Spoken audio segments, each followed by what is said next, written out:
bu dee dangaa nekk Espagne te bëgg a liggéey ci diplôme yi nga amee Sénégal wala nga bëgg a continuer sa njàng yi nga arrêté woon Sénégal dangay topp vidéo ba mu jeex ma teg la ci axe.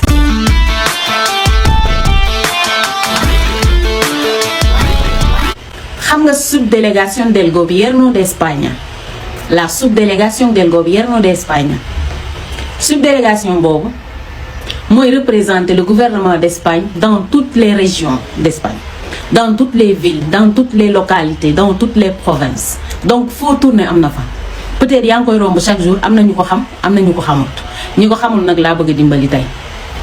léegi subdélégation boobu ay objectif am bëri na trop mais li la ci soxal yow mii jóge Sénégal ñaar la moom laa la bëgg a may tey.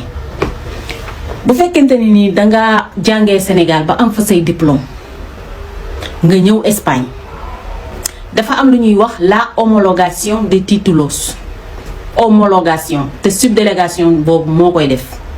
homologation mooy lan subdélégation boobu nga xam ne mooy représenter officiellement le gouvernement d'Espagne kooku mooy reconnaître diplôme bi nga amee Sénégal ba pare valider ko. donc suñ homologué say diplôme ba pare dina la permettre ñaari affaire benn bi mooy nga exercer sa profession sur tout le territoire espagnol. beneen bi mooy mën nga tamit continuer sa jàng bu dee njàng mee la gën a soxal mën nga ko continuer tamit sur tout le territoire espagnol sa jàng te doo am ay redoubler classe ak yooyu fi nga yemoon rek buñ ko xasee ba homologué fi nga yemoon rek ngay continuer loolu mooy homologation.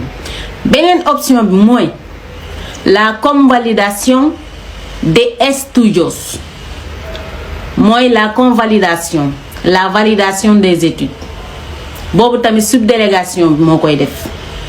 suñu convalider say études dañuy reconnaître ba pare valider ni sa études yi nga doon def Sénégal mën nga ko continuer sur le territoire espagnol sans redoubler de classe fi nga yemoon rek ngay commencer waat. melul comme France nga xam ne danga fay dem ak master nekk en master 2 ñu ni la ñu wàccale ba master 1 nga war a continuer waat. c'est pas le cas de l'Espagne fii boo ñëwee buñ ko reconnaître ba valider ko c'est fini fi nga yemoon ngay continuer dañuy valider lépp d'accord loolu mooy convalidation.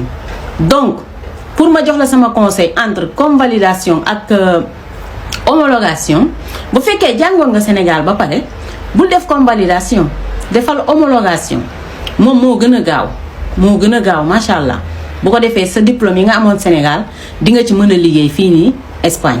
homologation ay diplôme lañ koy defee ay diplôme universitaire la ñuy homologué convalidation nag ay études la ñuy convalider pour nga mën a continuer sa jàng sans redoubler de classe. oiste waaw kay.